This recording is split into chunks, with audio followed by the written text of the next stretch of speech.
me. Droids above, but I can move. It's so surreal to see. And just like that, they start to move. I shout, the bubbles fire. It's clear to me, they want me gone, so I'll match their desire. I'm a cursed boy, bubble dragon, crush and destroy by popping there, and I will eat all fruit and spell extend, crush those that stole my girlfriend. I'm a cursed boy, bubble dragon, crush and destroy by popping there, and I will eat all fruit and spell extend, crush those that stole my girlfriend.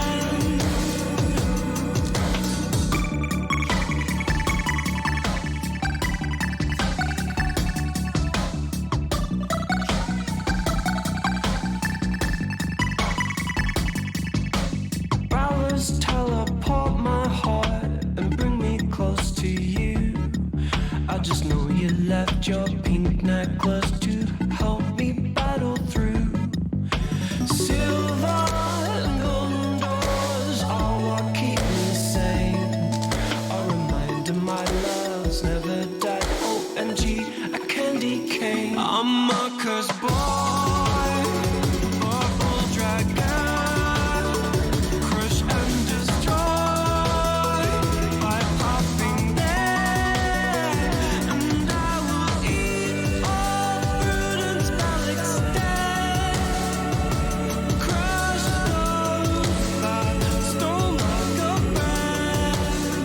I'm a cursed boy, bubble dragon, crush and destroy by popping there, and I will eat all fruit and spell extend, crush those that stole my girlfriend. I'm a cursed boy.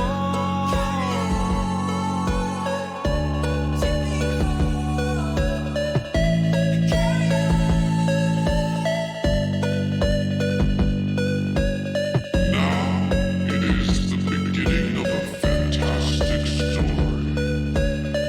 Let us make a journey to the cave of monsters.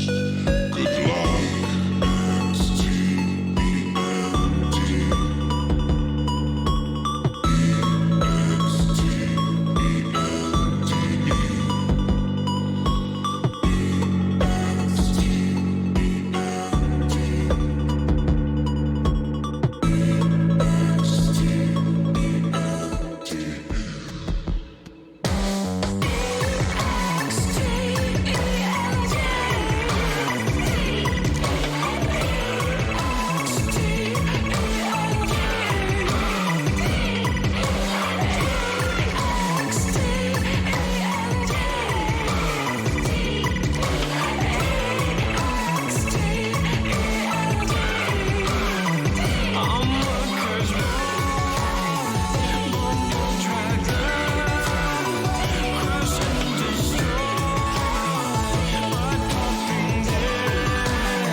Okay. Just make sure to keep it down.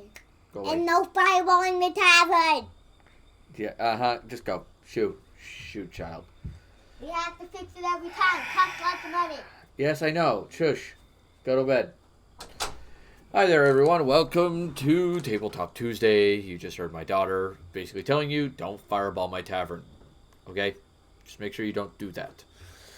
With that being said, welcome everyone. We're going to be talking about some D&D stuff. We're going to be talking about player agency and when it's okay to remove it, when it's not okay to remove it. And we're going to have Rimworld in the background so you can add things and so on and so forth. So it should be relatively fun. Let us get our announcements done and out of the way, so that way we can continue. All right. Announcement number 1 is our first sponsor. It's foreseeable future, Shockbite Gaming Servers. The link is down below. Check them out. They're very handy, very helpful.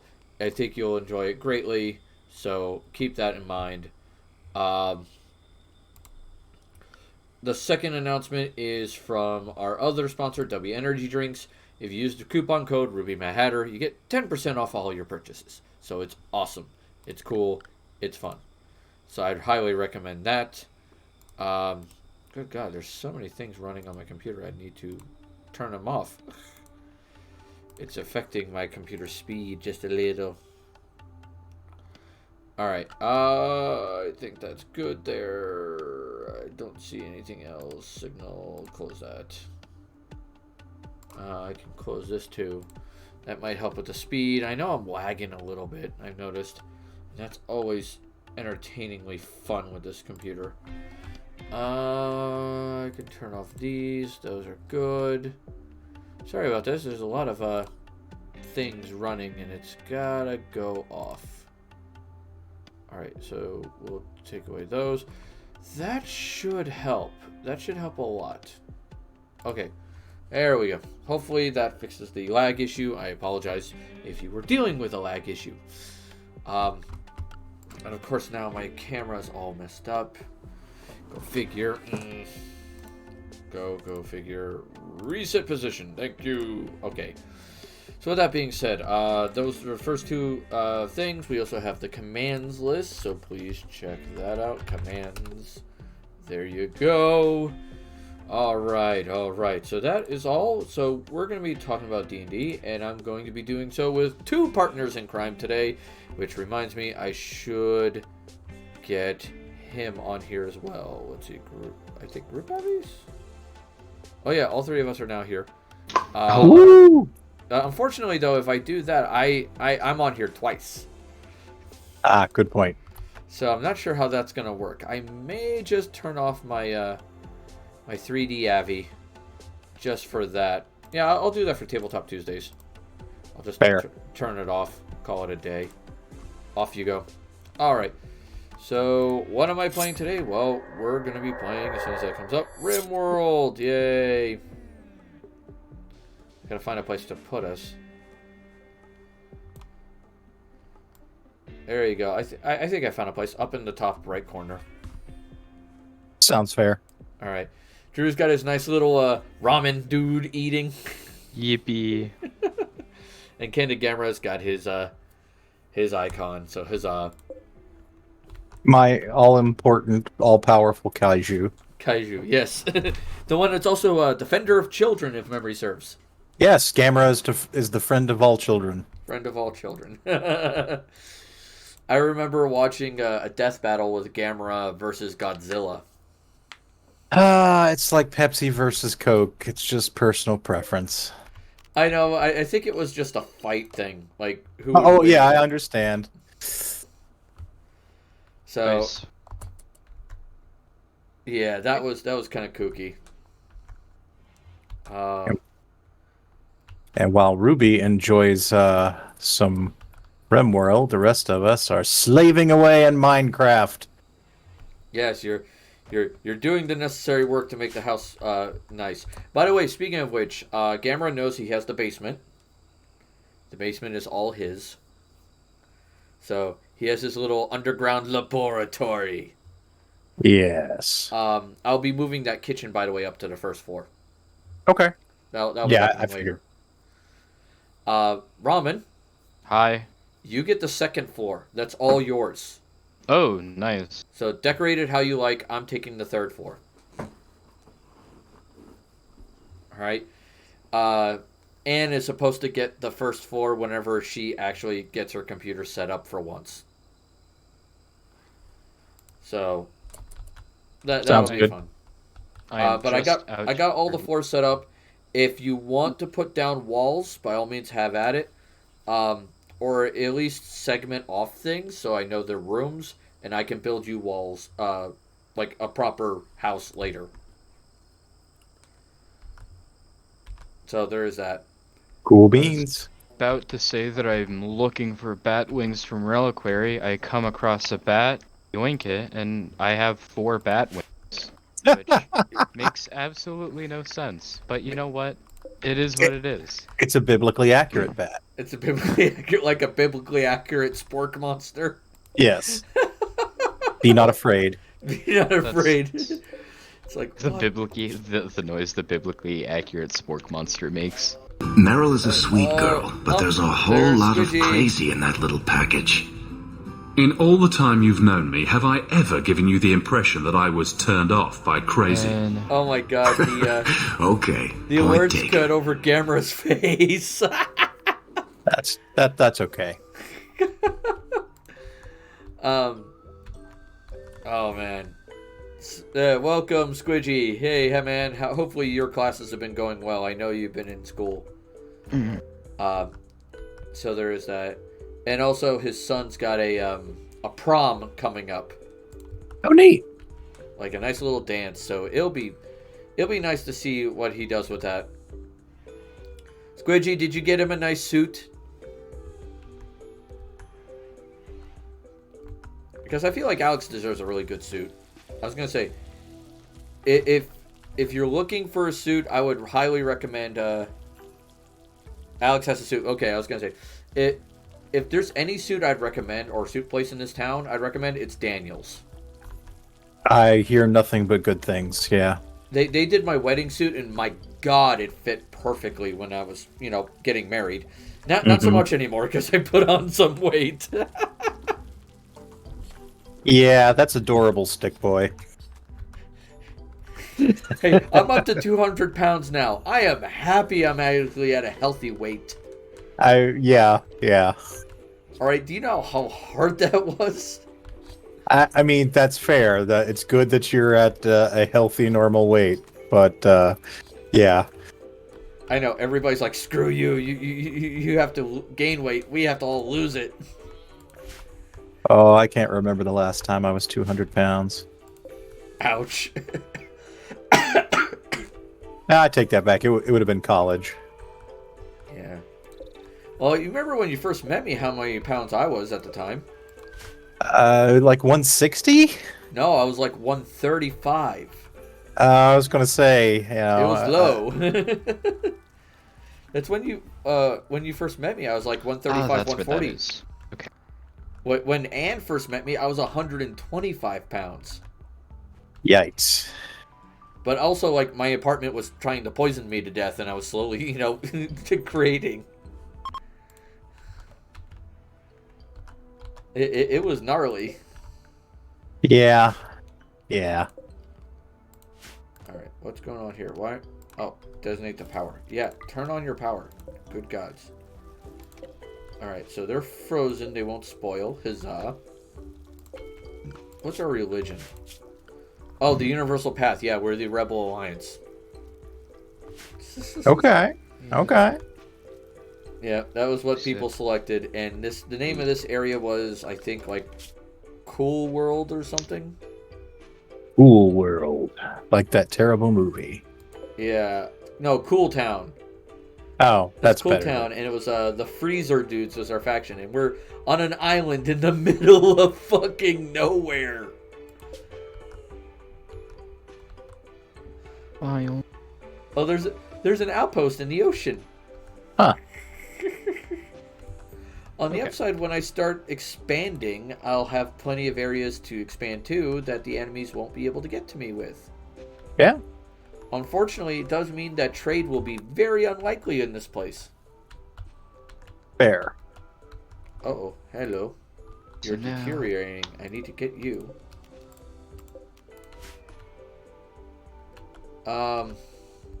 So there were some things we're going to discuss for D&D or Tabletop Tuesday that were tabletop gaming oriented. Yes. Some of them we discussed last week, and then we had to deal with the cock up of a stream. Yeah, we can hit some topics again. Yeah, so I'm gonna hit some topics again. And Fuzzy shit is in his kennel? excellent. Rose's fuzzy shit is the ultimate troll shithead. Okay. It already figured out how to get out. Oh, Jesus. Guess what I just spent the last 20 minutes doing? Chasing the rabbit around the yard? Around the hutch. To get it back inside and fixed where it got out. That's hilarious. Okay. They say that's hilarious. 48 hours. Or at least Ramen does. Literally. Just take it down. Just want to open the window to let some air in. Yeah. Because I need to sit. Alright, fair enough. Everybody's locked up and put away. Yep. That's All what right. Damien's pissed. So the first thing I want to mention is in the title I said WOTC's mess ups again. Okay. I was going to say, don't even get me started. Oh no, we're gonna get started. Let's do this All right. because they fucked up. They fucked up bad. All right. Again. How many times is that in the past few months? I think 4. Let's see. They had the one D&D mess up. Sure. Then they had the OGL mess up. Sure. Then there was the Reversing of one D&D and announcing it as an update to 5e, but not quite. yeah. It is D&D 5e. It's 5.5e. Let's just call it what it is. They don't want to say that's what it is. That's what it is. But that's what it is. We are not dumb. Like, we have a brain. We some of us have remembered D&D history and went, this is 3.5 all over again. Yeah, it's not a new edition. It's basically a running revision. Oh yeah, it's a running revision. It's dumb as hell. I do not understand why.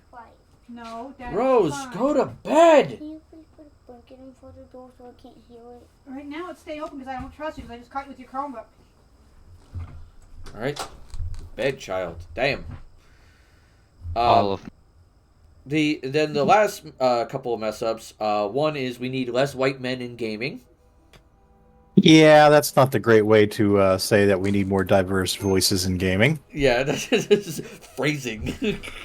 Like, I feel like we should have like the little like meme guy from Archer going, phrasing. You mean Archer? Yeah.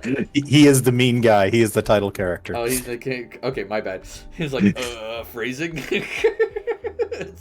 And then Are we not doing phrasing anymore? That's from more recent seasons because they stopped doing it. oh Jesus. And then to add into it, they got rid of half races, saying that all half races are racist. I mean, how did they phrase that exactly? Anybody with a mixed heritage, that shit ain't true. Thank you, Ifrere, for the Smurf Village check-in. I appreciate that. I believe the phrasing was like that. It was they're doing away with it because they feel the wording of half races is not racially sensitive. I mean, that's not a bad point. They could phrase it more artfully. Half race suggests half breed, which is a term that you don't want to call somebody. True, but getting rid of the entire concept of mixed races. But they're not gotten rid of, are they? I think you basically pick the stats of one and you can have the appearance of either, right? Right, but here's where I disagree slightly. Genetics doesn't work like that. I mean, right? You're going to get both physical capability, because they still have capability traits. They still have gameplay traits. If you're going to include those in races, then at that point, the races need to be able to mix and match these traits. All right? Am I saying that, like, the idea of a half species or I forget what the term was, humanoids of mixed something? Mixed parentage? Yeah. Mixed heritage? Mixed heritage, I think it was. Mixed heritage. And I was like, that's a really long worded way of saying, yes, you have multiple species in you. Congrats. Right. But couple of points. Yeah, genetics doesn't work that way, but this is a fantasy game. Genetics is bullshit. according to genetics, these races would not be able to interbreed to begin with because they are in fact separate species. Yeah. We're already well beyond the arguments of science here. No, I agree, but like the fact that they still have the ability to mix, but you only get the looks of one parent or both parents, but you only get the traits of one parent is just a little insane, especially when some of the traits are not biological, they're societal. And here's my counterpoint to that. You want to give people the flexibility to have, parents of any two races, because limiting it to just like half elves and half orcs would be kind of bullshit and racist. And, I agree. But you can't reasonably publish 60 new half combination races in your player's handbook. Except Pathfinder has done that. Pathfinder did the racial building system in 1E, but they didn't publish every half race as an explicit option. Right, but that's not what I'm saying, though. Like, I'm not saying you have to publish every single half race. But if you give your DMs and players the tools to make their own mixtures, because not every mixture is going to be the same. I hear you, but no class level system has ever done that in their core book. I know. But they didn't need to do it in a core book. They're rewriting the core book anyway. And we may still get a book later on down the lines like, here's how you combine all these races. Right. What we're hearing about now is the stuff that's going to be in the new player's handbook. Yeah. And let me just give you one more example here. What distinguishes a half-elf from an elf meaningfully? Not a lot. Like in most versions of D&D, they have very similar abilities. Half-orcs and orcs, very close. So the way you can do half-orcs and half-elves and take up the least number of pages in your core book is say, take your elf stats, mix and match your appearances, you're done. And that's basically what they've done. So you covered your half-elf that way, you've covered your half-orc, and you've given people the license to do whatever the hell they want. You want to be a half-dwarf? Great. Take your dwarf stats, mix and match your abilities. So I honestly, I think this is a good move in terms of simplicity. Now, down the line, do I think it would be cool to have like a racial guide handbook to do all kinds of custom cool stuff? Absolutely. Yeah, I'm looking at it going like, yes, this simplifies things, but like to appease the people who are literally losing their minds over this crap, a simple solution was literally do what Pathfinder did, which was like, congratulations, or just at least say that they're working on it. You know what I mean? Because right now, the biggest problem Wizards of the Coast has right now is messaging. They are horrifically bad at it. They are. The half race thing does not rise to the level of the other stuff they've had problems with. No, the reason why I mentioned the half race is because it's the least of the bad evils. Okay, it is a small cock up, but it is still a cock up, mostly because of messaging. Like, if I was in Wizards of the Coast shoes, I would have probably had someone come out and go, look, we understand you want your half races. That's all fine. Here's the system we have in place for it right now. We're going to be releasing a book later to do more customization for that. And that announcement right there, even if because they're working with third-party content creators constantly now, even though a lot of them are dropping Wizards like a freaking bad habit, which I'll be getting into that here in a second. But they're trying to work with content creators, third-party content creators. So what are we talking about? We're talking about the recent Wizards of the Coast, Content Creator Summit?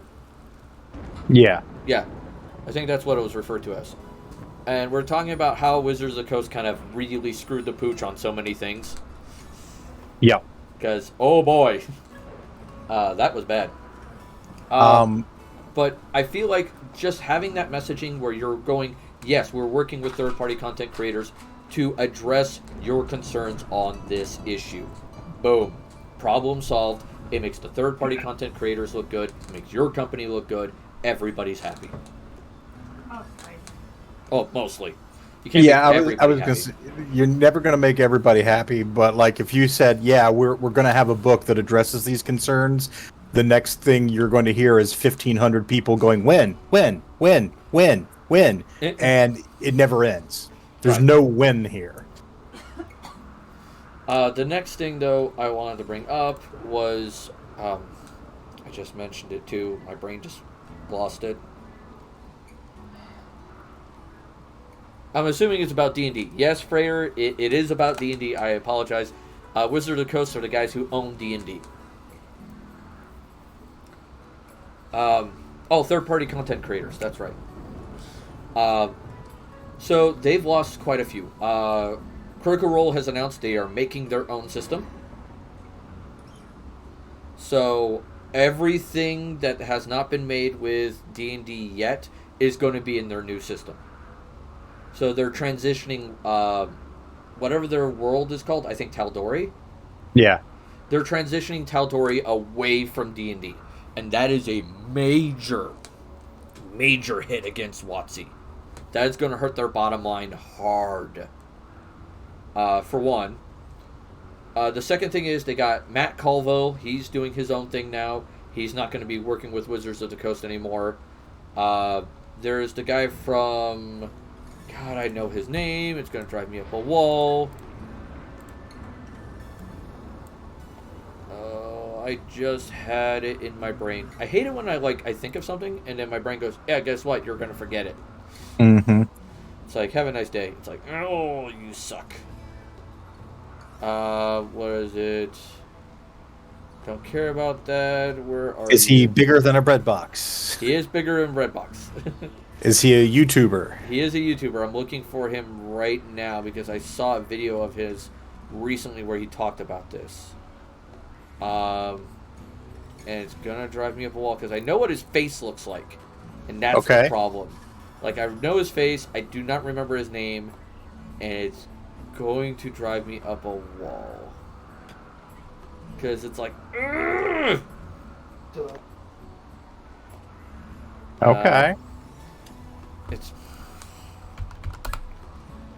Let me just type D&D in a search because I can't find it in my damn search history, and I hate it.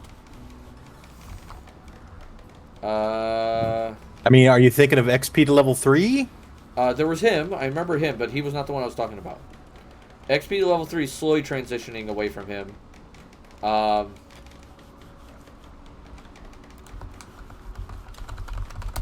Let me think. Male YouTubers who talk about D&D. Yeah, it's... Is he a solo act? He is a solo act.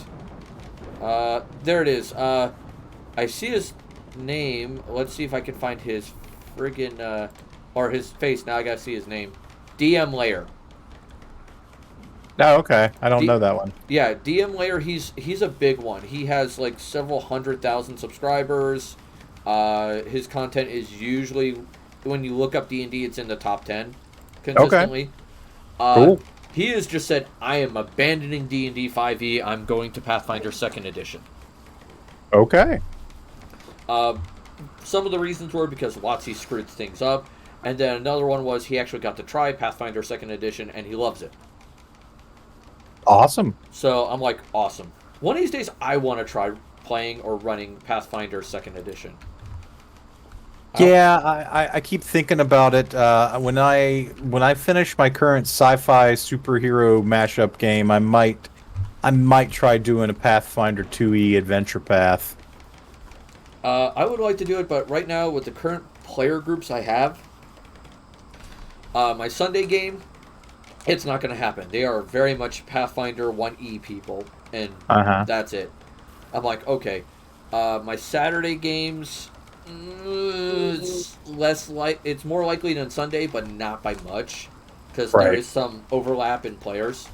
Yeah. But there is that. Why are you out of your room? I've also considered possibly running a game on Tabletop Tuesdays. I've had several people ask me if that was a thing. Sure. So that was something I wanted to discuss with you later while we're in private, so that we can work out if that's going to be a thing and how we're going to do it. Because I feel like that's a discussion we should have. Sure. And maybe Ramen too, if he's interested. But the idea was, I get you, maybe Ramen, and then whoever else we can find, either in our Discord server or from other Discord servers I'm a part of that had stated their interest, with rules, of course. Yeah. Because we're not going to have a repeat of last week. Yeah, that's a no. So there is that. So they lost him. They lost also the Dungeon Masters something. I forget what his name was. D&D YouTubers. I wonder, like, there's a bunch of them out there. Oh yeah. Yeah. It was, Blaine Simple was thinking about it. He hadn't jumped off of it yet. Then there's a rules lawyer. He's been taking a group into it, including one popular one called Offbeat Outlaw. He was really popular. He got a lot of attention. The one video that keeps coming up on my search history all the time, and excuse me, and she's, I think it's she. Forgive me if it's not. She's very against Wizards of the Coast. Like, oh boy. She's got some beef with them. Is there a name? Dungeons and Discourse. Okay, I've at least heard that one. Yeah, she's got some issues with WOTC, I've noticed. And I've sat back and gone, okay, and not everything she says is accurate, but she's not doing terribly. Yeah, I mean, honestly, it might be easier to talk about what Wizards has done right recently, because that's a much shorter conversation. Oh my god, yeah, I know, it's insane. The D&D movie was good. That's what I hear. Like, they definitely... The Hollywood took some liberties with the game, so if you're a rules lawyer, you may have some issues. If you're a rules lawyer, you're always going to be unhappy because you're a miserable bastard. The D&D movie isn't going to change that. That's fair. That's fair. But I heard it was a decent job.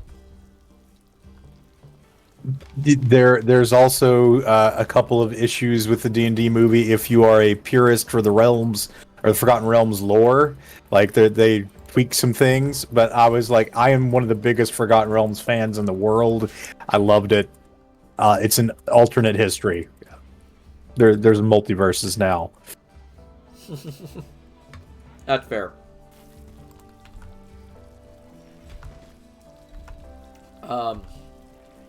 Dear Lord knows they haven't been doing anything right with magic lately.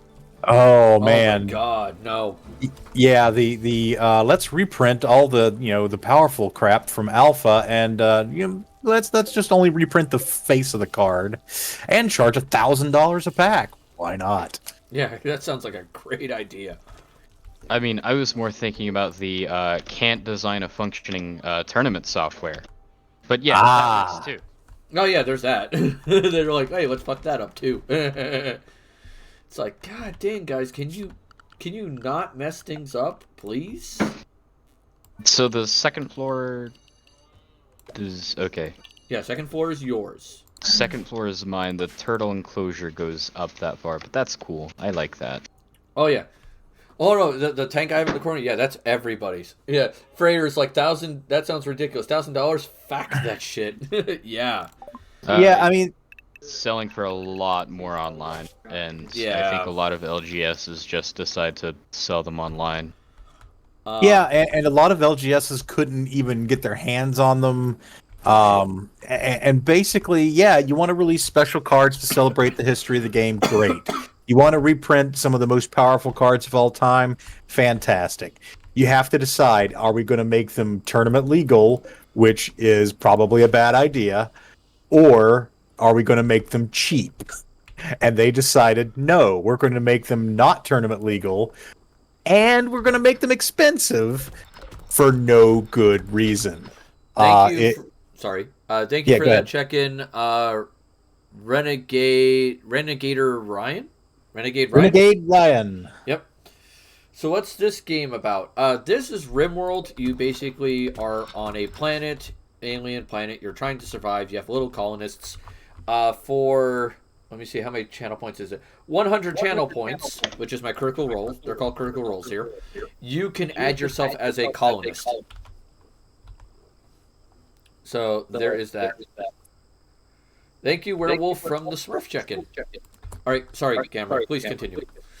Yeah, I just, it's basically the equivalent of doing NFTs. We've made this arbitrary collectible. We promise you it's worth money. No, really, it's worth money. Please give us money. Yeah, fucking NFTs. I hate those things. So yeah, they've been mismanaging Magic. They've been mismanaging a lot of their other properties. Though, again, I got to give Hasbro props for one thing. The new Transformers movie that I'm seeing trailers for that introduces the Beast Wars guys looks fantastic. Yeah. Ever since they kicked Michael Bay out of that franchise, it's actually looked pretty good. All right, I have to add an android, so give me 1 second. Sure. Spawn pawn. Android. Colonist. Here we go. Boom. Alright. It does look fantastic. I would totally agree. It does look fantastic. Alright, this one is Frey.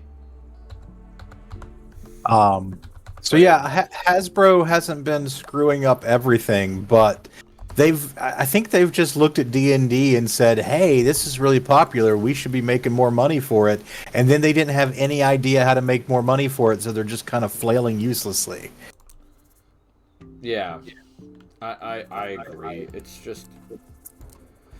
Oh my god, it was terrible. Like, some of the things they did were just outright like, what happened?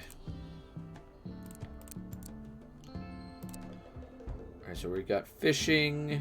You're good at managing. On a somewhat related note, did anybody else see that Arby's brought back their dice set? No. You could, for a brief time on Arby's website, get yourself Arby's dice that instead of whatever the highest number on the die is, it has the Arby's logo, and each die is cast with a tiny plastic cowboy hat in it to represent their original logo. Neat. Yeah, it was only like $12 for a full set of polyhedrons, which is honestly not bad for dice. But they sold out real quick. Oh yeah, I don't. That's kind of like the same thing as the whole Szechuan sauce back in the day. Oh God, Rick and Morty fandom. I love that show, but I hate the fans so much. That's fair. That is completely fair. I do not blame you at all, sir. It just. They were insane when we were dealing with them at McDonald's. Yeah. Freyer's like, let's not talk about that. I hated it. Fuck that shit. I had people asking to buy whole cases of the shit. Like, really?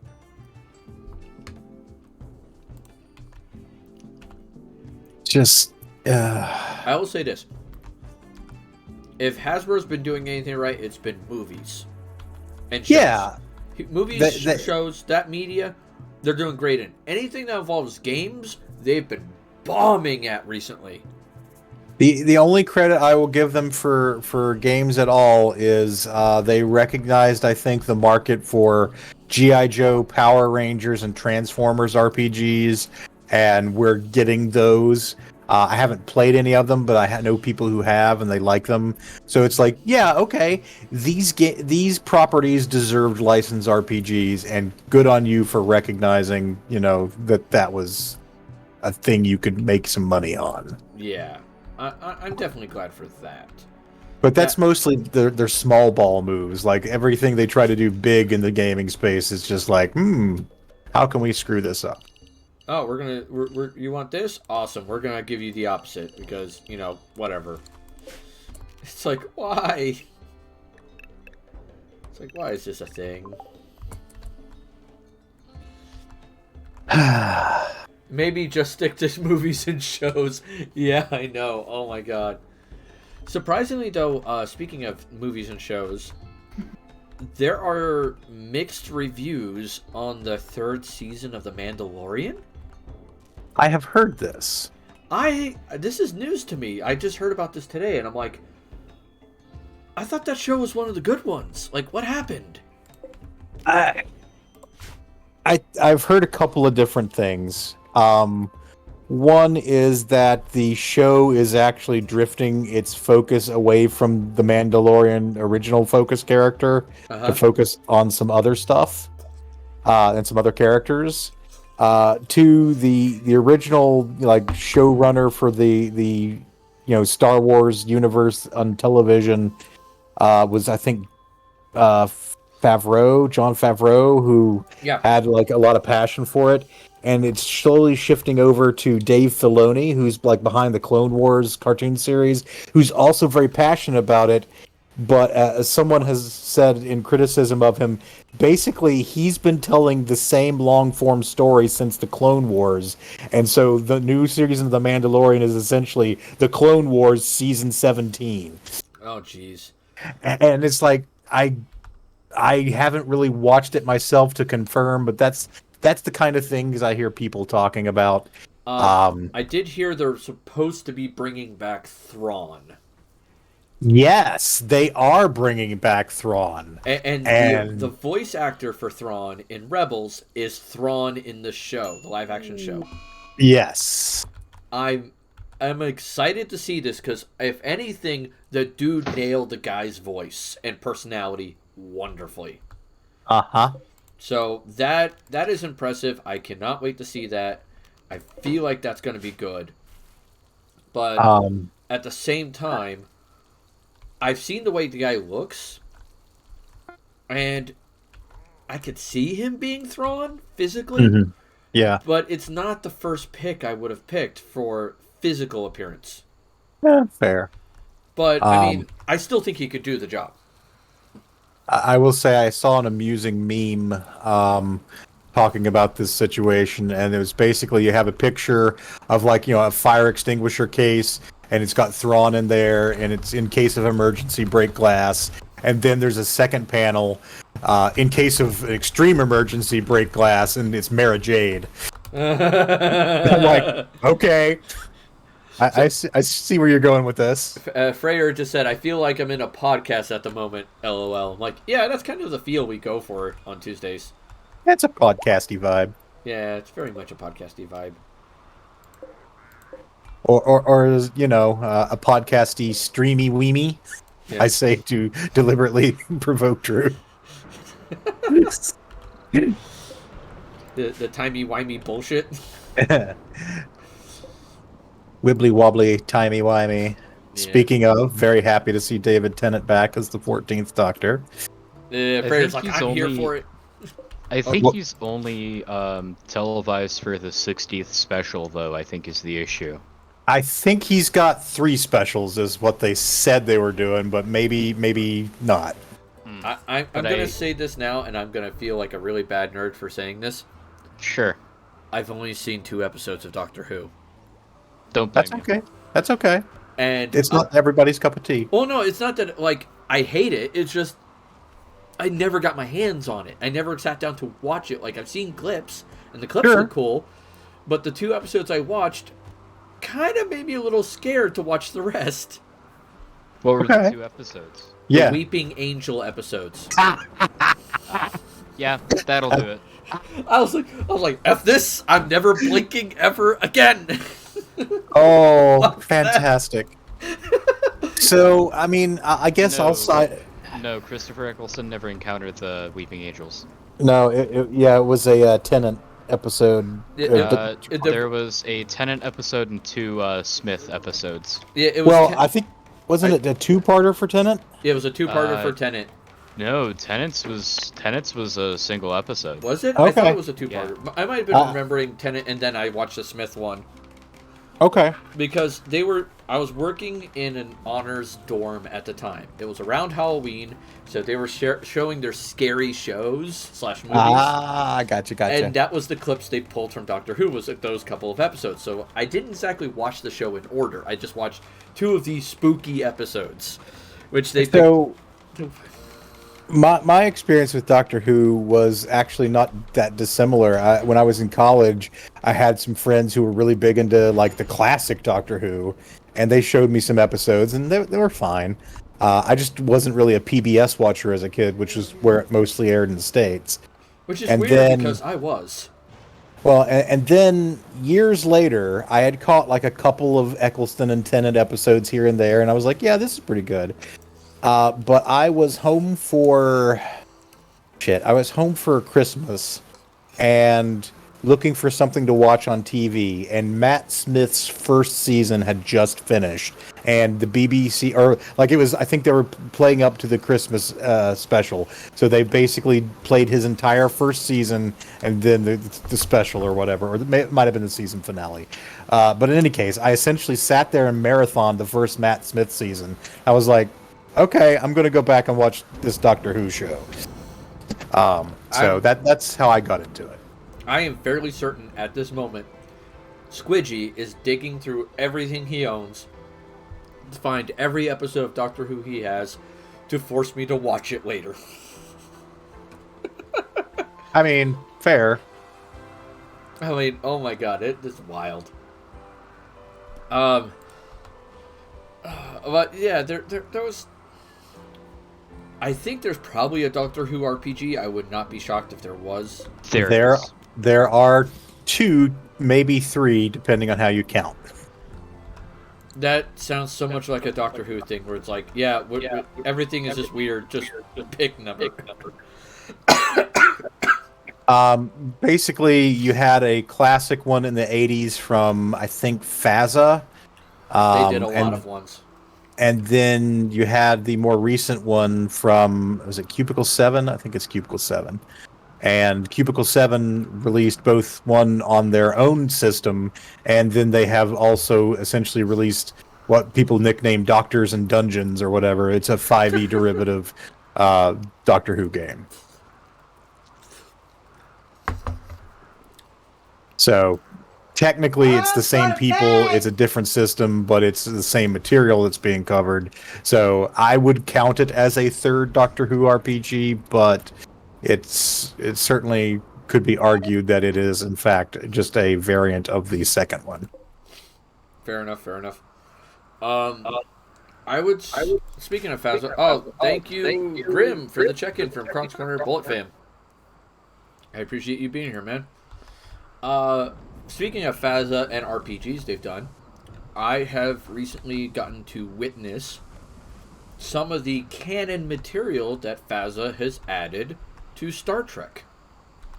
Oh, good God. Oh, yes. And it has been labeled officially by Paramount as canon. Yes. Which brings up an interesting problem. Hey, Several. Nico.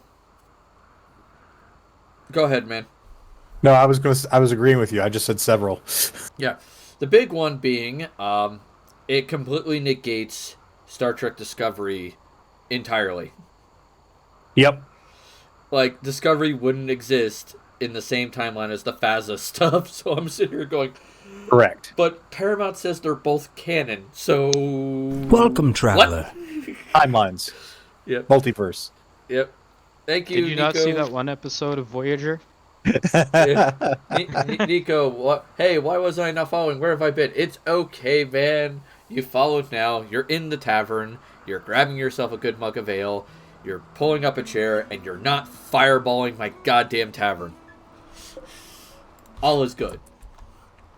When he says that, that's when it's funniest to fireball the tavern. Oh yeah, when would be the good point to tell Ruby that I do in fact have a spell book that says Fireball? Oh no.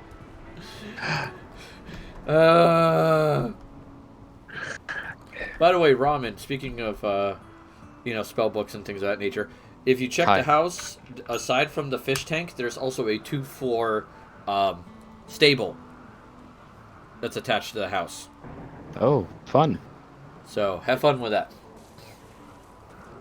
Not Grim is like, I'm not fireballing yet. Yet. Yeah, everybody fireballs eventually. There's a reason why I have multiple levels in Artificer, so I can fix my goddamn tavern. Oh my goodness! You have dead horses.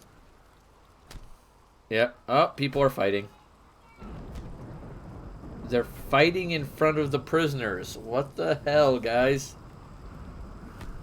Me. I mean, it's almost like you keep the zombie horse and the skeleton horse to scare the regular horse. Possibly. I'm almost afraid to see what's upstairs. Upstairs is not as bad. Though I did have to glass in one of the tanks because they had the jumping capability of a frickin' Super Ball. They do. God damn. My god!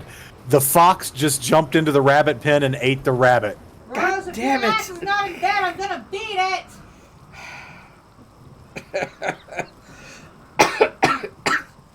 No playing! It's holding the rabbit skin in its mouth. What the fuck? It apparently is only staying in the fence because it likes to. It is able to get over them. Oh my god. Why, God? And it why? waited until we came up to the second floor and we're looking at it to do it. He's like, bitch, I can do this whenever I want. God, the other Phasma thing I got to experience recently, though, was the Battletech Phasma.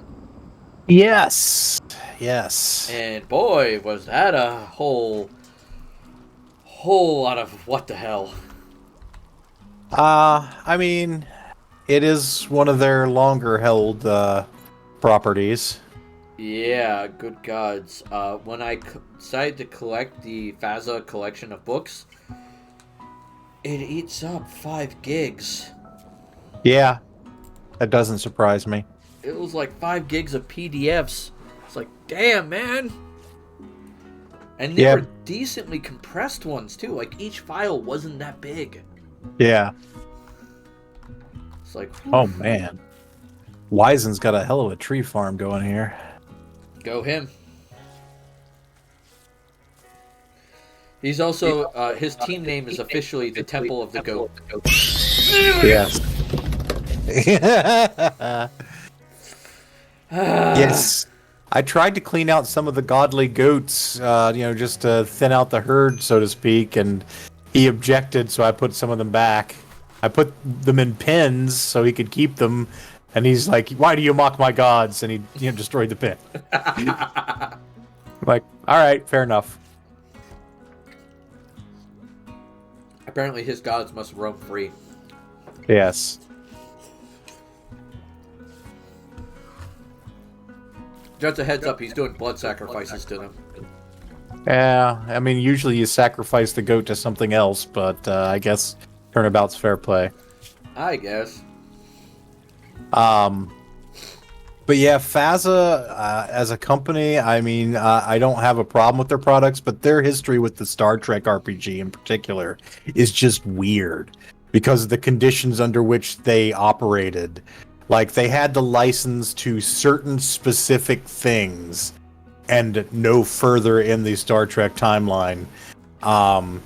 So they had, like, I think the original series, the animated series, and the technical manual, but, like, not the motion picture stuff, if I recall correctly. That is correct. It's bizarre. And so, yeah, they got real creative with it and have done some interesting stuff. Lunar Queen, hey Ruby, how are you? I'm doing fine, Lunar. I just literally had my heart rate increased by my, viewers.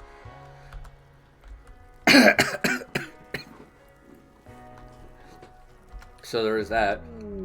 The shuttle has arrived. Where is the shuttle arrived? Oh, that works. Can't get you. We'll send Wizen. Alright. Dispatch the Wizen.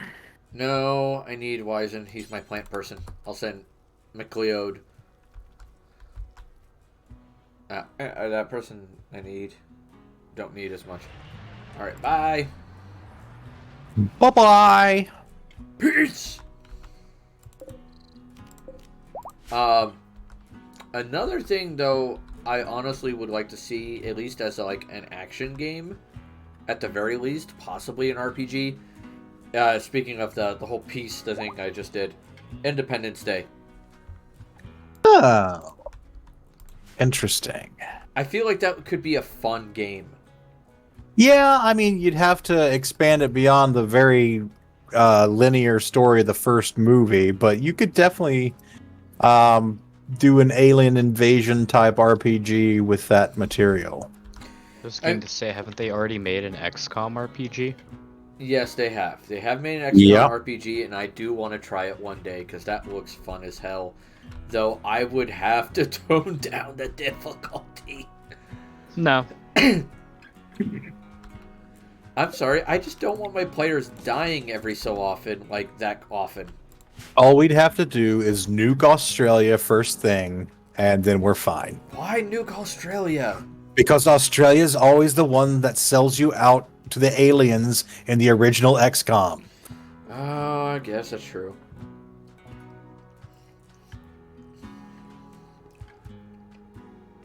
I've been mostly playing the new one, so Australia's not an option. I have not actually played the new one. I think I bought the new one and then was just like, I'll play this eventually. And, you know, we haven't hit eventually yet. May I make a suggestion when you go to play it? Okay. If you have, make sure you have Enemy Within. Yep. That's the expansion. Get the Long War mod. Okay. The biggest reason why I say that is, in the original game, when you lose a country, they're gone for good. Mm-hmm. Which is kind of bullshit. Sure. In Long War, you can regain those countries back, but it is a extremely difficult mission. So, I was fine with it being hard. I wanted the option to get it back, though. Right. So there is that. It does increase the game's length, though, as well. Hence the name Long War. Yeah. But it is definitely fun. And you remember the difficulties of the old XCOM? Yeah. Yeah, that's normal. That's normal in Classic. They actually have a harder difficulty. That's adorable. It's called Impossible. Yeah. I've been watching someone play Long War on Impossible. Man, I'm too old to play games on hard difficulty levels. I'm just here for a chill time. Yeah, same here. Like I don't play the games on the hardest difficulty. I'm here to either enjoy the game or relax or something. Just like fuck, man. Which worries me for Wildcard Wednesday when I finish Dragon Age. Yes. Any inkling as to what might come next, or just gonna wait to see what people have to say? I have an inkling of what I would like to do, but I'm not sure if anyone is going to change it up before I do it. Mm-hmm. And that is Star Wars, the, what is it, Fallen Order, Fallen Jedi, something? Yeah. God, I know the name of the game. It's going to drive me up a wall. I think we just lost the Minecraft server. Yeah, we might have. No, the server's still going. Okay, I just lost my connection then. Timed out. Yep.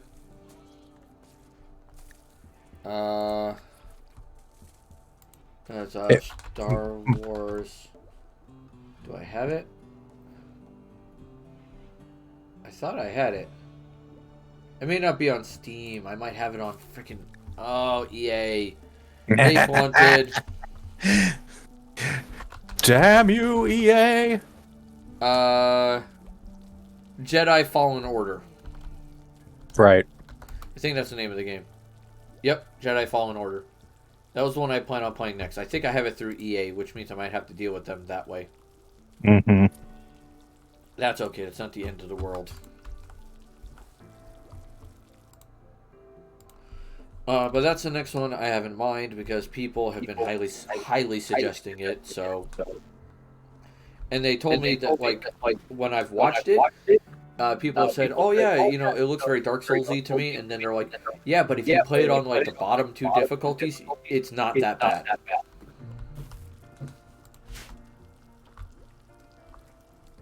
Fair. So yeah, it should be, you know, decent. I do also have a Dark Souls like game called Neo. I'm not gonna play that. I don't want to bash my head against the desk repeatedly. Yeah.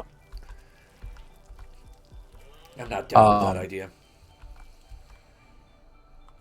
Crow, what the hell is with you? What is going on? All right. How far back did I technically disconnect from the server? Oh, good. Wandering in psychosis. Kroll is our wolf person is wandering in psychosis. I mean, if they think they're a wolf, then that could be a good sign. They're a genie. Sorry. Designed to be engineers, they have the aptitude of machines, are emotionally cold and calm, fragile and vulnerable to pain, focused on machines. They often come off as socially inept. Nerd. They have animal war call and fire spew. Okay. Hey, Straw Hat, how's it going, man? I'm doing fine. Hopefully you're having a great night. Oh, man. Other fun WOTC mess ups. Let's see. Is there anything else that they screwed the pooch on recently? I can't think of anything. Yeah, I mean, we've covered a lot of ground, and I'm sure next week they'll screw something else up. It's only a matter of time. Yeah. Supposedly, White Wolf Studios are the company that owns them now. I forget who the hell it is. Paradox. It's Paradox? Awesome. They're working on another couple more supplement books for World of Darkness. Yeah, I heard they just announced a new Werewolf 5th edition or something that they're working on. Yep. So it should be interesting to see how that comes out. Onyx Path, which is basically the successor to White Wolf. I know some people who work for the company. I like those people. I like, in theory, what they're doing, but there's just a couple little elements in the games that I've gotten so far that I'm just like, I don't really see myself playing this. I like it in theory, though. Like, they've revived Aberrant and Adventure and, you know, the Trinity stuff. And that's all great. But it's just never clicked with me enough to actually run it. Yeah, that's fair. I mean, that's very fair. You know I've run Aberrant, so there's that. Yep. Oh, jeez. But no, the other thing you were bringing up last week, but we didn't get a chance to really get into it, was player agency. Yes, player agency. One of my biggest bugaboos for White Wolf in their games. They don't do it very well. So yeah, we did get into some detail, but for the folks who weren't here last week, we can certainly recap. Basically, player agency is the idea that the player has ultimate control over their character. Yes, the rules constrain what you can do. Yes, the dice will constrain what you can do. But ultimately, you're the person who says what's going on in your character's head. You're the person who says what your character tries to do, whether or not they succeed. And so the degree to which a GM or a game supports that agency can be very important. If you're on a very linear story without the ability to make meaningful choices, then your GM's not really giving you a lot of agency. And that can be fine. Some people like to run or play in a linear game. And some systems, I think, have issues with agency, and White Wolf is kind of the best example of that, with Vampire having multiple ways that will cause your character, oh, you're slightly hungry? Make a willpower roll or eat this human. Oh, there's a fire over there. Make a willpower roll or run away and, disappear through the wall like you're a cartoon character, leaving a silhouette cutout shaped like you.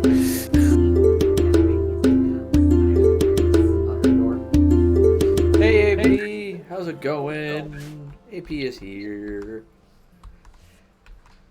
So yeah, agency is something that I value very highly in a game. I don't mind a fairly linear game, but I do like to feel like I am making meaningful choices and have the ability to shape my character's destiny. Everybody's got their own threshold for it, and every game is a little different into how it impinges on agency. One of the things we talked about last week is mind control spells. So you have things like Charm Person, which, to my mind, is a very minor impingement. Basically, your character has to act as if the caster is your friend, but that still gives you a lot of leeway and can be fun to roleplay. You still have got choices. Then you have stuff like Hold Person, where it's like you can't do anything physically, but you're still completely free mentally. All right. AP's like, doing well. How are you? I'm doing fine. Kaylee, I'm doing okay. I hope you're having a great night. Sorry. No, I gotcha. And then, you have stuff like Dominate Person, which actually does take full mental control of your character, but it's usually with some limitations and it's temporary. So, you play D&D, you expect these kinds of spells to maybe be cast on your character at some point, and, you're kind of okay with that. The important thing is for games that allow that sort of thing, one, the GM and you have to have a good understanding of what your limits are, what you want out of a game. That way it doesn't ruin your fun. And the other important thing that we mentioned last week is never, ever, ever let other players control another player's character. Like, even if you're in a PvP game, don't let the party wizard just go, well, I'm just going to dominate the rest of the party. I guess I win. Yeah. That's just not fun for anybody except the wizard. Yeah, don't do it. That's a problem. Like, oh boy. Yeah, I've run. Now, here's the thing. I would caveat that with don't let another player control another player, like one player control another player's character, as long as they're there, or they don't have permission. Right. Yeah. I mean, yeah. Obviously, if you have someone proxying for someone else at the table, that's a different situation. Yeah. But you don't want to be at the table and be like, well, I can't do anything with my character because this other player has control, so I'm just going to sit here and browse Reddit on my phone. Yeah, it's just like, why? What is the point? Oh, Wizen is recovering. Okay. But yeah, I mean, different games will have different thresholds for that sort of thing. I think probably the most extreme example that I actually enjoy as a game is Call of Cthulhu, where you can lose player agency, but that's sort of part and parcel of the horror nature of the game. You sort of buy into that premise and honestly think of your character in somewhat different terms as a result when you decide to play Call of Cthulhu. Yeah. I would not recommend Call of Cthulhu to a newer RPG person. I would not recommend it as your first RPG. Yeah, I mean, it's the only exception I would make is like if you're someone who is just all about the cosmic horror. It's like, yeah, okay, you can start them on Call of Cthulhu, but otherwise, yeah, start them out easy with Dungeons and Dragons. Yeah, like something like D&D or maybe WOD if they're into like, you know, certain types of movies. What kind of game? Oh, Kaylee was asking what kind of game we're playing. I'm playing Rimworld, but we're talking about various RPG stuff and things of that nature. For Kaylee, for 100 critical rolls, you can actually add yourself to the colony. It's the redeem add colonist.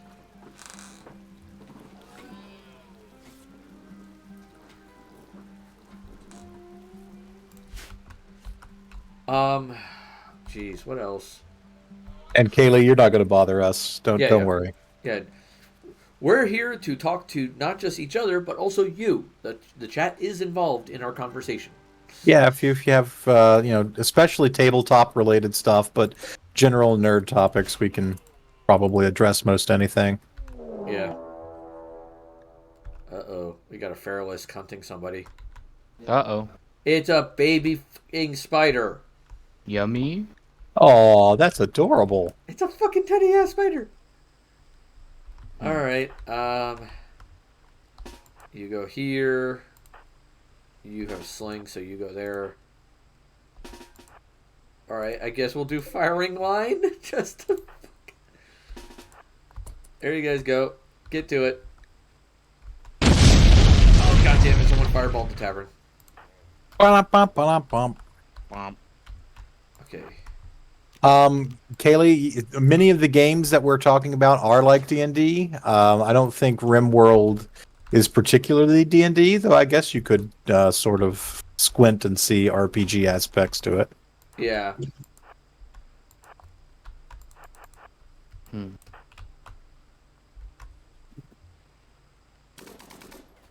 goddamn, she got hit. So, Ramen, do you have any thoughts about player agency stuff? Honestly, nothing that hasn't already been said. Okay. AP fireballed the spider, not the tavern. There we go. I think she has issues with spiders. As does my wife. Wait. On a We killed a spider in game. Okay, I'm fine with that. You want to close the door? Nope, because Jenny's still awake. In the Pathfinder game I am in every other weekend, we had a player join who is an arachnophobe, but the adventure path includes someone who summons fiendish spiders. And he was actually out the adventure where that was going to happen, so we just, we did the normal spider thing. And then he came back before we had actually finished them off. Uh-oh. So in roll 20, someone went in and changed them all to bears.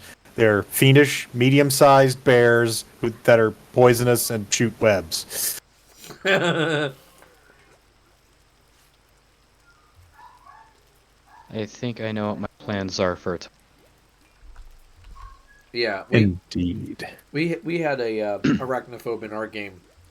And one of the games that they brought up was Rise of the Rune Lords. Mm-hmm. Which there are 2 sections in that adventure path that involve giant spiders. I think the adventure path I'm playing in Pathfinder was a sequel to Rise of the Rune Lords. It's something star. It's like it features the Rune Lord of Lust. No, that's not the sequel. Okay. The sequel is Return of the Rune Lords. Okay. It involves the Rune Lords, then, I'll say. They're a big bad guy throughout most of Pathfinder. Like, you encounter them all the time. Well, funnily enough, in this adventure path that we're playing, we keep encountering people claiming to be the Rune Lord of Lust, but none of them are actually her. Are you sure it's a her? I mean, in this case, yes, Sorshin is a her. Alright. You understand why I ask this? I do. This is not Slanesh. This is different. Oh, yeah. All right, let me see. Let me save one of each of these seeds. Speaking of 40k, I got to learn about the one human, other than the Emperor, the orcs respect. Old Baelai. Yeah. Like, he was apparently so intimidating, the orcs believed that he could kill them just by looking at them. And as a result, once he learned of that reputation, he had an ocular laser installed. Yeah. Commissar Yarrick. He is one of my favorite 40k characters. So do you know the backstory of Yarrick and how he came to be, associated with the orcs? No, all I do was heard about him. Okay. So there have been multiple wars on the planet Armageddon, and these have usually involved multiple factions, but always the Imperium and the orcs are there. And Fair I enough, believe... because once orcs are there, they're always there. Well, you can get them off the planet. You just have to burn a lot. And so I think it was the first war for Armageddon, the orcs invade and they're having a good time crumping and, just fighting their way through the humans. And this commissar makes a glorious stand to defend one of the hive cities and actually beats them back. And in the process, one of the orc, he has his arm torn off by an orc war boss, but in turn kills said orc war boss. So what he does then is he harvests the orc war boss's power claw and has the Imperial scientists graft it onto him as a bionic augment. Okay, that's badass. Yes. And basically, he's the great leader of the orcs in the 40k universe is Gazgul Thraka. And he is the biggest, baddest, meanest orc of them all, the champion of Gork and Mort. And his backstory is also very weird. Like, he got, I think, hit in the head or some debris got in his head, and he began to hear the voices of Gork and Mork. Gazgul also apparently at one point, thanks to the warp, encountered an earlier version of himself and beat himself up so he could get a second copy of his favorite weapon. I remember hearing about that.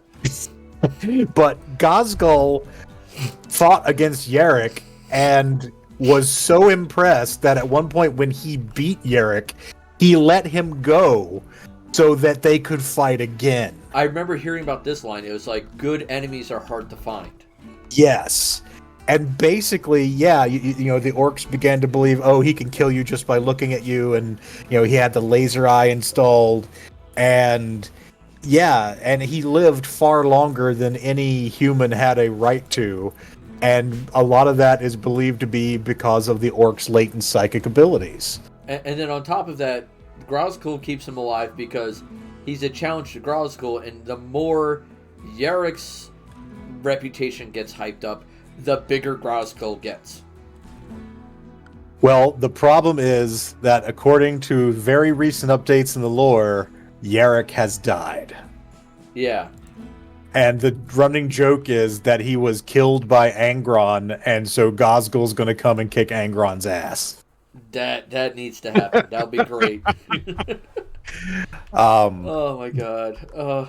But yes, they recently updated the Imperial Guard Codex. Yarrick is not in it. They discontinued his model. They published a little news release that supposedly indicates that it's from the Imperial authorities, we toll the bell of lost souls for Commissar Yarrick, etc. So the official story is that he's dead, but everybody's assuming he's going to come back with a new model sooner or later. Yeah, that would make sense. Now, for those of you who are in the audience who have never experienced 40k or have no clue what the fuck we're talking about, 40k is set in a fictional universe where everything sucks, and it sucks hard. Or I was going to make the comment, are we entirely sure that that's a fictional universe? God, I hope so, because the last thing we need is for some of this shit in 40k to exist, because it makes our current suckage of universe look like a kindergarten class. I suppose we won't know if it's fictional until 38,000 years from now. fair enough. But the group we're talking about are the orcs. The orcs are hilarious because the beautiful thing about the orcs is if You can't be a enough salty orc player. if you enough of them believe in something, it becomes reality. Yeah. And So this could be used both for them and against them. Brainwave, I was going to say our universe sucks as is. Well, I mean, so 40K started in the late 80s, and it was essentially supposed to be so over the top, so grimdark, so ridiculously dark that it was parody, essentially. It was supposed to be hilariously dark. Like, oh, it's like that Homer Simpson bit when he tries to jump Springfield Gorge and keeps falling down the side of the canyon. They haul him up, put him in the ambulance, then he falls out of the back of the ambulance and falls down the canyon again. It's like just an endless stream of suck. And it was supposed to be parody, and the orcs were kind of leaning into that. But as time went on, people lost the fact that it was supposed to be parody or satire and started being like, yeah, this grimdark aesthetic is cool. It's like, no, it's a joke. It's supposed to be a joke. Why? No, it's not cool. Come on. The only group I feel maintains that joking aspect to it is hands down the orcs. Yes. The orcs maintain their original silliness. Gozgul Thraka is named after a extremely mangled pronunciation of Margaret Thatcher, former Prime Minister of the United Kingdom. You have weird boys for their psychers. You have pain boys for their doctors. It is ridiculous. And yes, in the backstory of 40K, there's essentially an astral plane full of psychoactive energy that responds to what people believe and feel.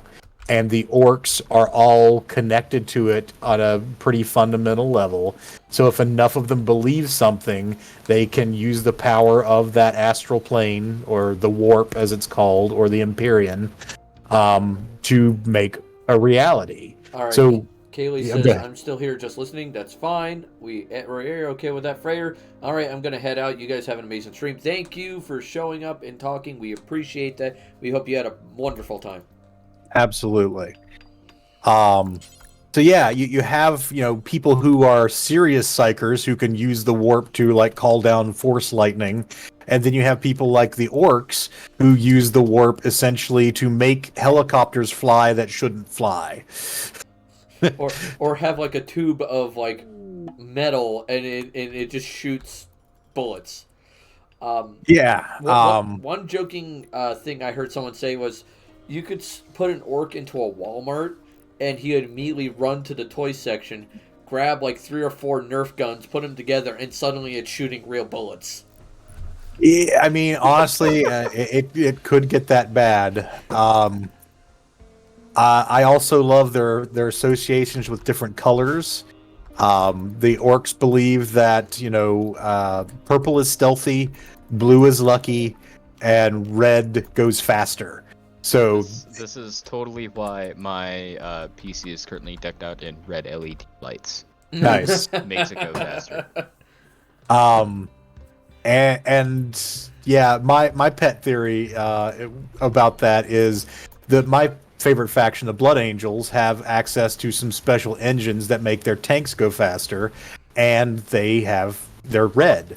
And my pet theory is that their technology actually isn't really doing anything. It's just that all their vehicles are red, so the collective psychic belief of the orcs make them go faster.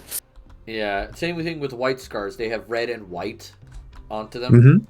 So that could also be a reason. But yeah, I mean, the warp, the idea of, people being able to essentially believe things into being is really cool.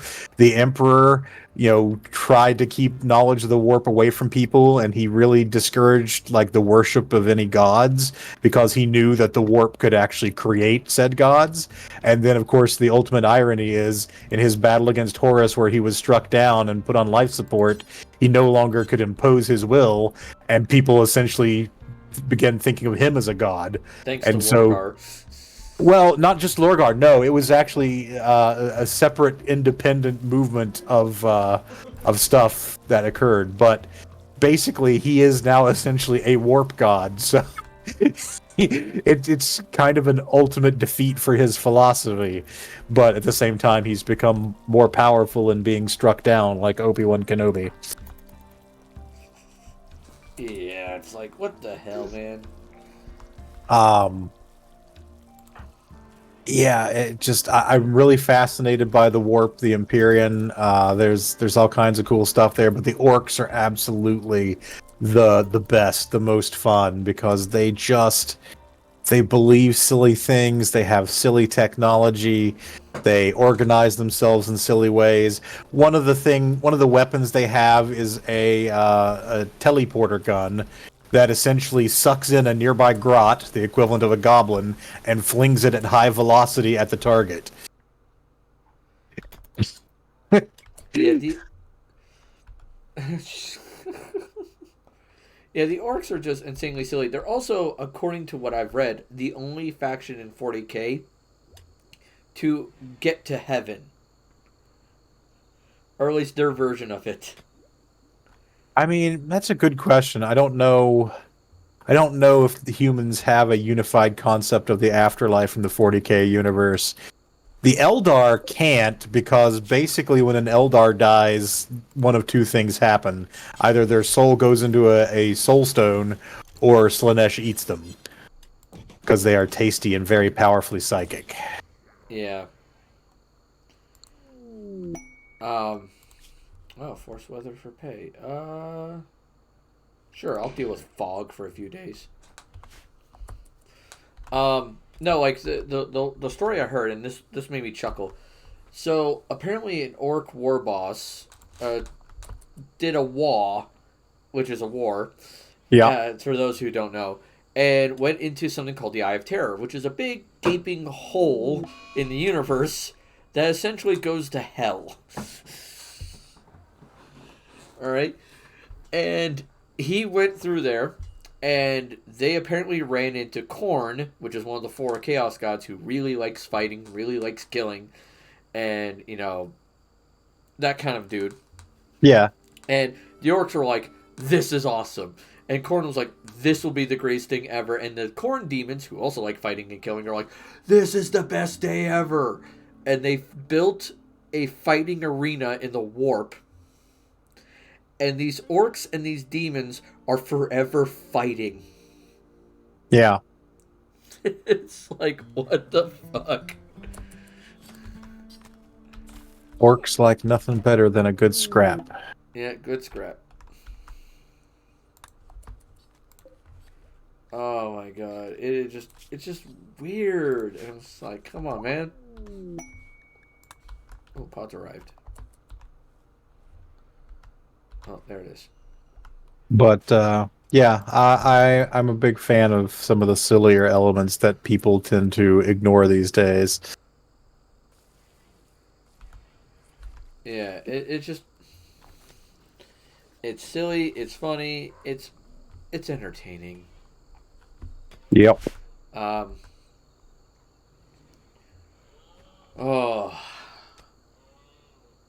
Well, yeah, I had fun with that.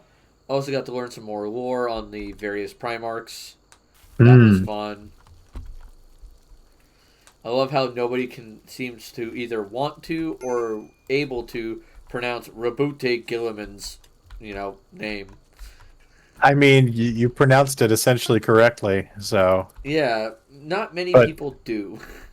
Rowboat Girly Man or Robot Gorilla Man. Yeah, Robot Gorilla Man, Logistic Blue Man.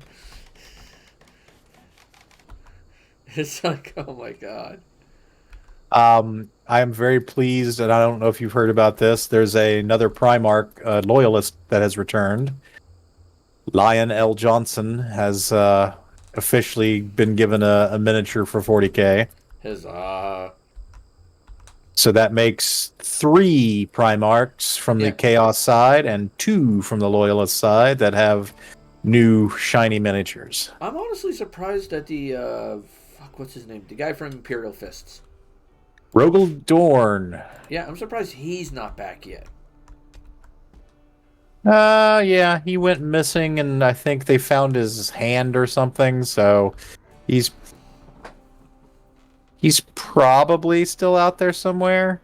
And of course, in text-to-speech device, we did see him come back, but that's not canon. That's not canon, no. I love the fact that a man cannot lie. Yes. It's like, oh my god. Like, god damn it, Rogel. Like, this is why we can't have nice things.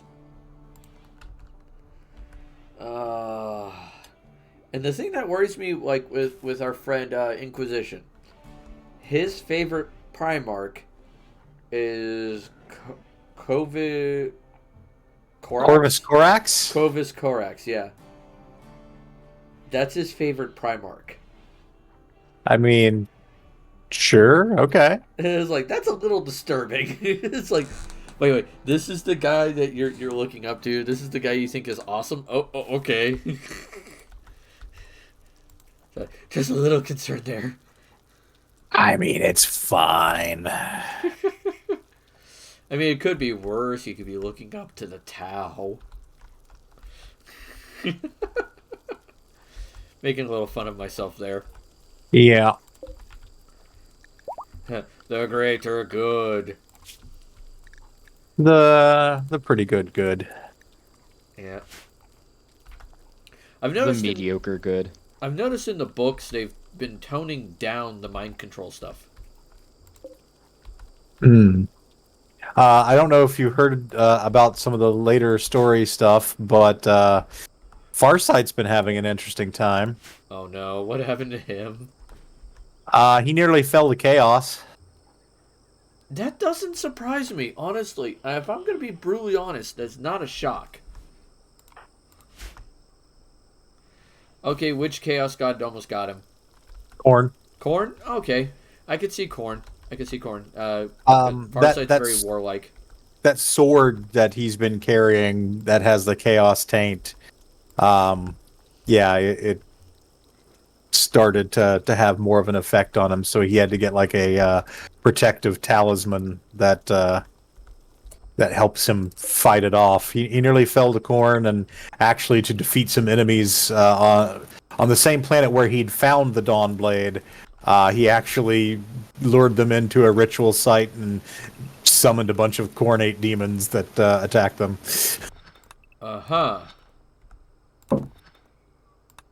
Basically, they were facing impossible odds. He even reached out to like the core Tau and said, "Look, I will surrender myself to you if you will come and save my people from this. Just come help."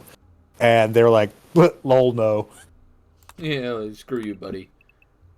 And he was able to save the Enclaves, but he nearly fell to chaos. Oof. Okay. Fun times. I love hardware updates. They're amazing. Yeah, hardware updates are always fun. I recently got myself a late birthday gift of a 3DS XL. Nice. And Right. it has an ETA for the hardware update of another 52 minutes.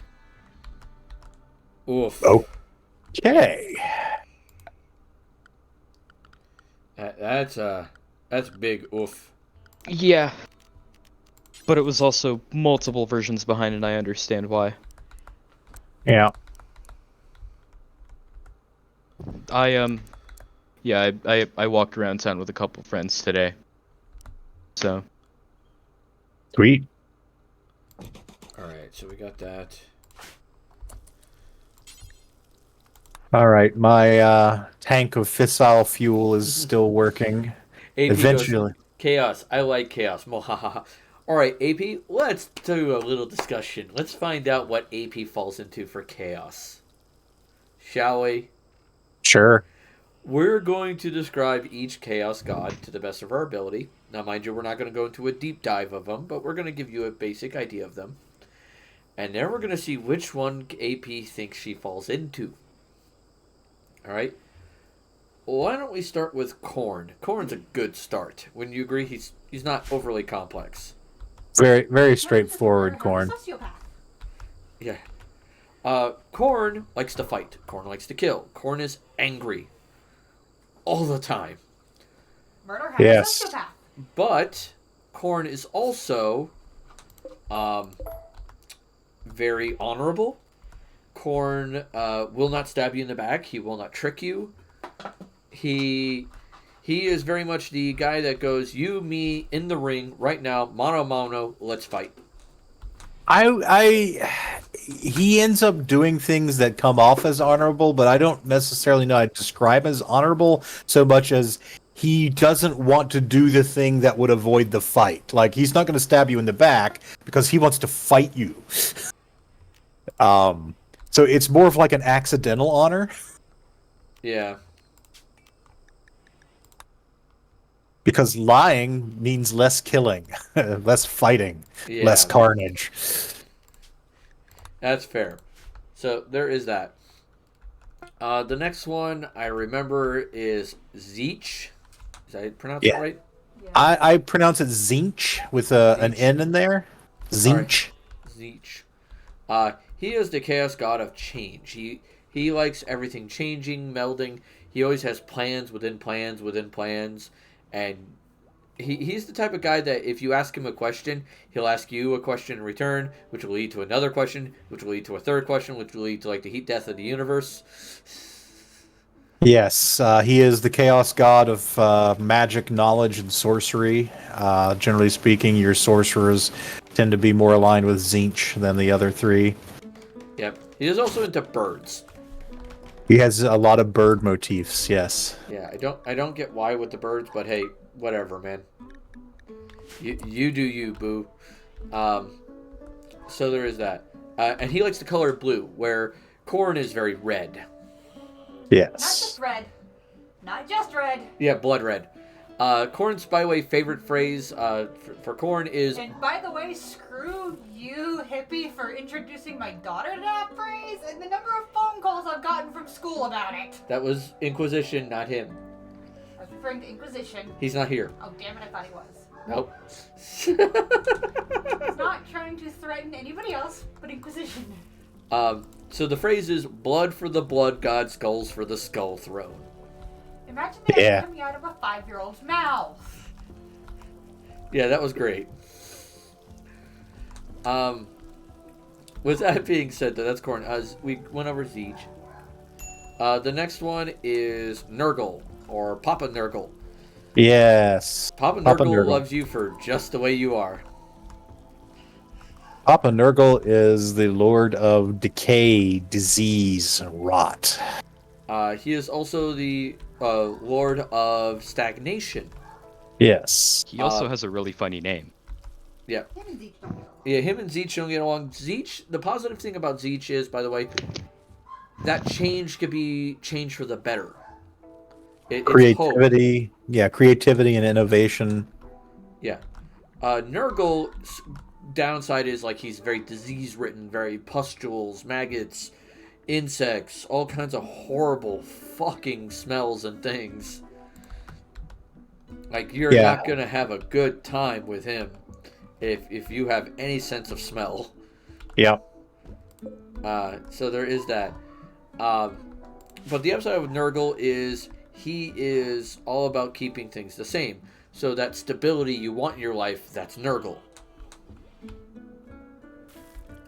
Yes, for a chaos god, he is surprisingly stable. Though, that's relative. And then the last one is Slaanesh, the Prince of Pleasure, which Slaanesh embodies both male and female a lot. Yeah. Yes. Slaanesh is about excess, not just in the sexual sense, but just in the sensory sense, in art and aesthetics, and just doing things to excess. Slaanesh is the youngest of the 4 main chaos gods, and came into being essentially because the Eldar, the space elves, had gotten too degenerate and hedonistic, and essentially were having like space orgies all the time. They And murder fucked him into existence. That's how you put it. It is horrifying but awesome. Now, Slaanesh is more than just, like we said, sex. It's drugs, it's music, it's all kinds of fun stuff. But the upside of Slaanesh is it's also the pleasure you get from eating a nice meal, getting that breeze on your cheek. All the, nice things you can experience in life. Slaanesh just takes those up to 11. Right. It's like, oof. Welcome, traveler. There are other gods of the Empyrean. Basically, the Eldar have like an entire pantheon, most of whom have been killed by the 4 we just talked about. But there are some. There are the Orcish gods, Gork and Mork.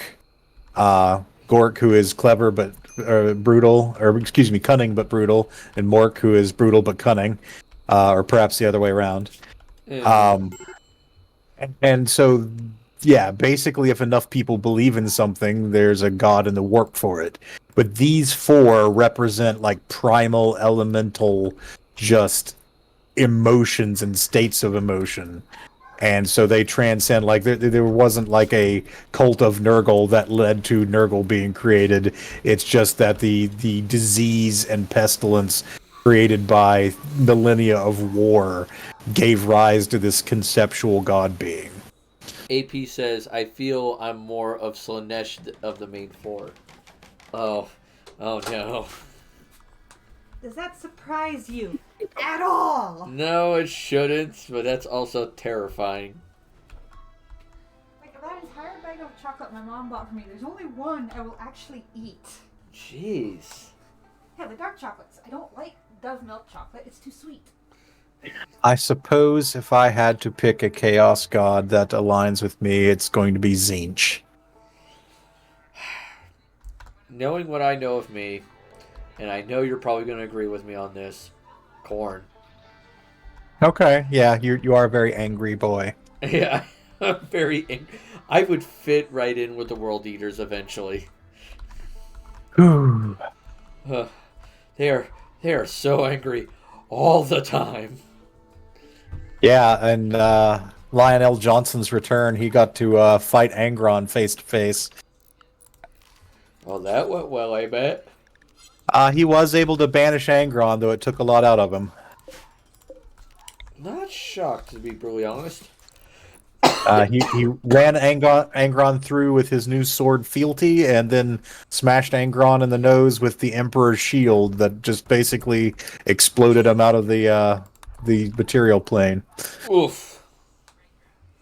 Hey, Blunted, how you doing? The hype. More hype. Oh boy. Excuse me. 4 and 9. Yeah. Now, I will say this. If I do decide, by the way, to run a Pathfinder 2nd E game, I'm probably going to run it in the world that You're building. I'm publishing. Yep. I want to test it for Pathfinder. There's a frost advisory for tonight here. Oh, wow. Yeah, Yes. what do you think? The heat plates with the chickies. Yeah.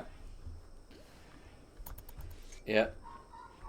Kroll keeps fucking up the construction. He keeps trying.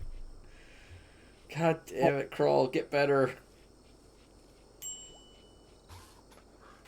What was the definition of insanity again? Repeating the same action and expecting a different result. Doing the same thing. Oh, hey, you got a different result finally. Oh my god. Oh, finally they're building the damn dining table for people to eat at. So we can stop eating on the floor. Crawl's going for a walk. He's the type of person that gives walkies to himself. He's his own best friend. Yeah. Uh, Oh my god. how many of these do we need? But no, I would like to do that. I'm not sure who I'd get as other players though. Like I definitely want to get you, Gamera, because you've been here since the beginning. Hmm. With Ramen, it would have to depend on his schedule if he could show up consistently. Yeah. And he was willing. Would really depend on the date, time, honestly. Yeah. Yeah. Oh, we were talking about doing it on Tuesdays, like when we stream. So there'd be that. I'm fairly certain if I made an announcement, we could see who's interested and all that jazz. But I would like to try to figure out if later on, if it's something we can do and it's going to be a problem. Yeah. Yeah, we'll have to figure out schedules and whatnot and see what can be done. Scheduling, the bane of every DM. Yep. Honestly, I consider that one of my special skills as a GM, just the ability to herd the cats, make sure that the dice run on time. Yeah, I have a horrible luck sometimes with scheduling with some people.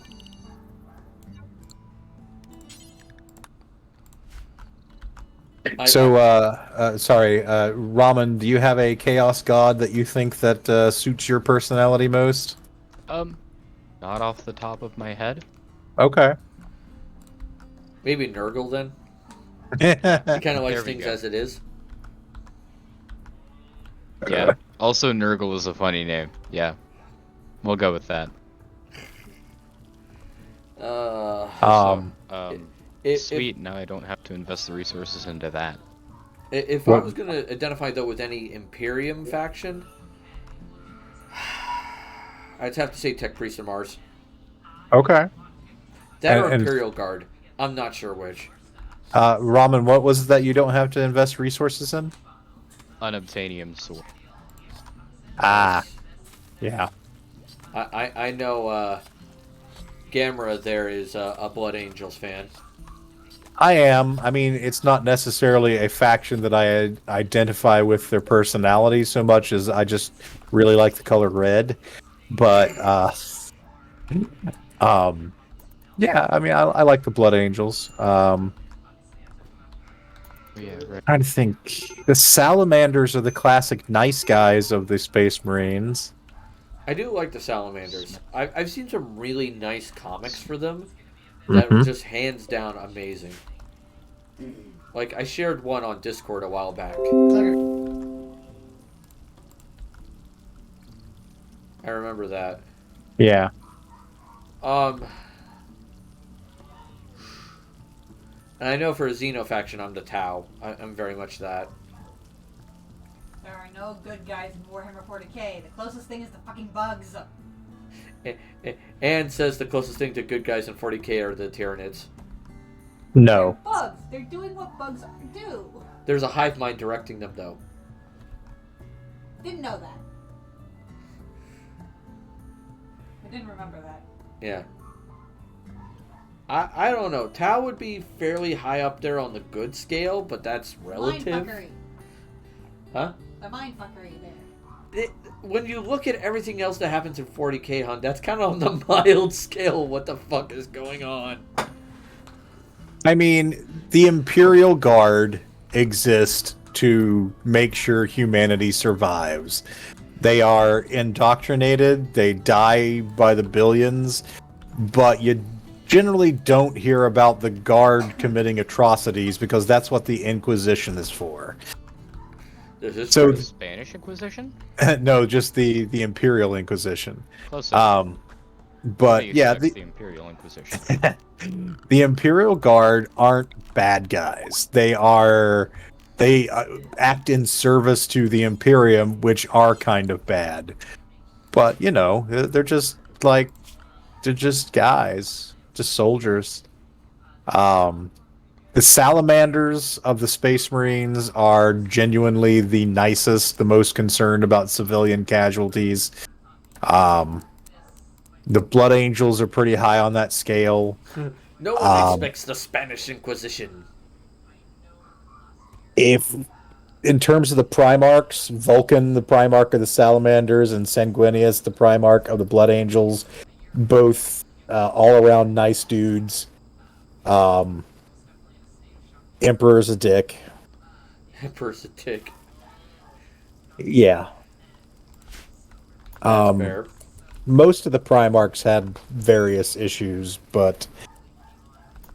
I mean, the orcs, they're not evil so much as chaotic neutral. They just exist to fight. They're not about cruelty. They're not about, anything like that. They're just like hardwired to fight. The Eldar are manipulative bastards and secretive, but again, their thing is let's survive and see if we can undo the harm we've done to the galaxy. So, I'd say that many of your races have some redeeming qualities. I would say that the Necrons and the Tyranids have no redeeming qualities. I would say Chaos has no redeeming qualities other than having a point about the Emperor being a dick. Hey, Kev, how you doing? I'm doing fine, man. I hope you're having a great night. Thank you for showing up, my friend. The Dark Eldar don't really have any redeeming qualities. But, your Eldar, your Tau, the new Leagues of Votan, aka the Squats, they, I think, have redeeming qualities.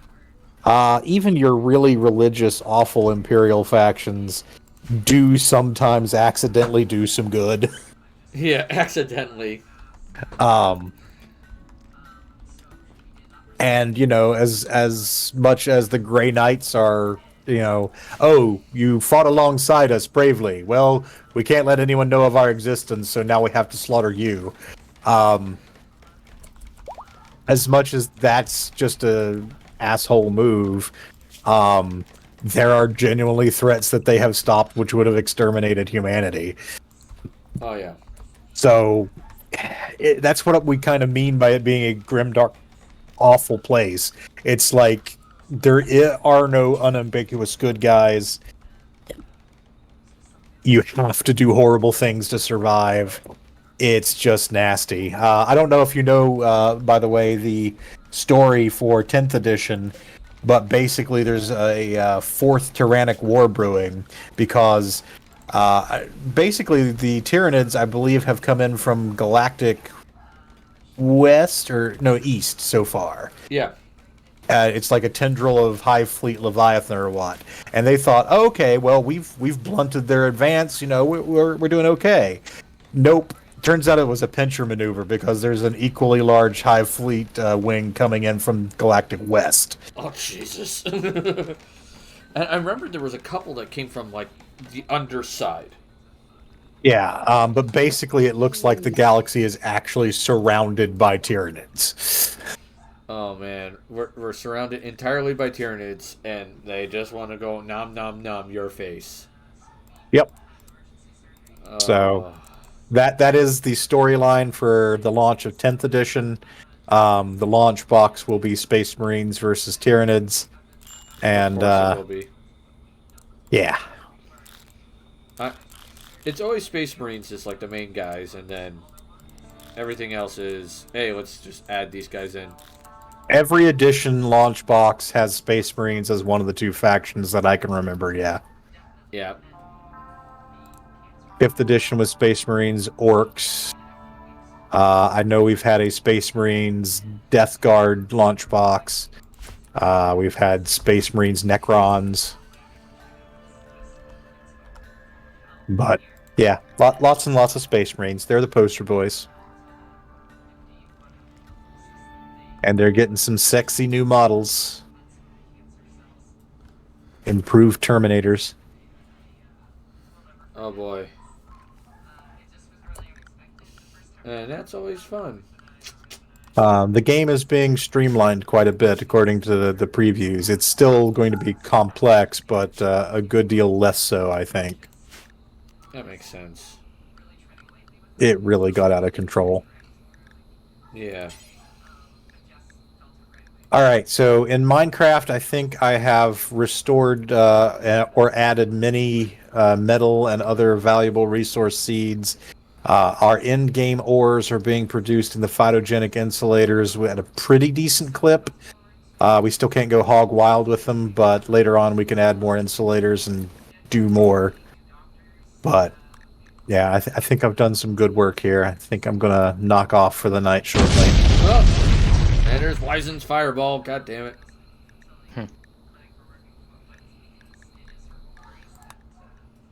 Alright. Social drugs.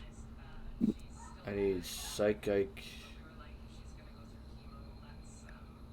And yeah, okay, select policy. What about? Oh, there's unrestricted. You're unrestricted. Everybody else is social. One of our guys has to have drugs to live. Ah.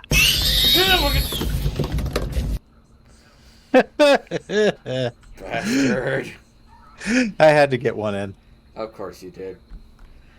Oh my god. Just as planned. Just as planned. Yep. I will say that we'll probably have a nice chat later on Discord. Yeah. About what we plan on doing if a Pathfinder 2e game is in the works, and if so, Okay. where we kind of want to angle it and do things so that way we incorporate people. And then once we get that nailed down, then I might start recruiting. Okay. Well, yep, we can figure it out. Oh yes indeed. I mean, 10 minutes early is not terrible. Gonna wrap it up? Yeah, that sounds like a good time. I mean, we're hitting a good wrap-up point. Yeah. I think we've covered the topics that we wanted to cover last week. We've covered some other topics too. Got into some 40K discussion. Oh yeah. Right. I will say, if you haven't had a chance, go look at the model for Lionel Johnson that they just released. He looks like Tywin Lannister from Game of Thrones. Okay. All this time you've been talking about Lionel Johnson? I thought you were talking about Lionel Hutz from the Simpsons. That's why you're the judge and I'm the law talking guy. That's funny, and there's a reason why it's funny to me. But that's probably another topic for another stream. Okay. Oh yeah. I moved for a bad trial thingy. Right. Lionel Hutz is one of my favorite Simpsons characters. I figured. Let me double check something here. AP, can you try doing the critical role emote? Someone who's not a subscriber. I just want to make sure that you guys can do it. Oh, because there was a problem with the raid yesterday, wasn't there? Yep. Yeah, okay, so it is working for you. So what happens if I do this? Will it... Yeah, it works for AP, so there's... Yeah, it shows up for me, so it's... Alright. Well, there's the follower raid message. If you're one of the 4 subscribers, here is the subscriber raid message. We are going to raid someone called Pocahontas, and she's playing Crash Bandicoot. Oh, wow. Oh, yeah, that's what I was like. I saw that. I was like, oh, man, we got to raid that. Because I remember that game back in the day. That was fun as hell. Did you ever hear that someone actually pointed out that God, what is this? Crash may be autistic? No. Yeah, someone pointed out that he may actually be autistic because of the way he's really good at certain things, but a lot of other things he's not that smart. Okay. Like, so he has that, like, 1 or 2 things that he's an expert in, but nothing more than that. Sure. I think it only works in your channel for the follower emotes. Okay. Weird. That's weird. I thought it should work. We'll try it again. If it doesn't, then I'll have to redo the message again. Alright. So let's raid Pocahontas. So you guys make sure you're taking care of yourselves mentally and physically. That's always important. Remember, it is always time for tea in my tavern. And I will catch you guys all tomorrow for Wildcard Wednesday, where it is more Dragon Age Origins. So how's the game going, Kev? Kev, game went well. We are about to raid out. So I hope to see you all tomorrow, alright? Toodles. Toodles.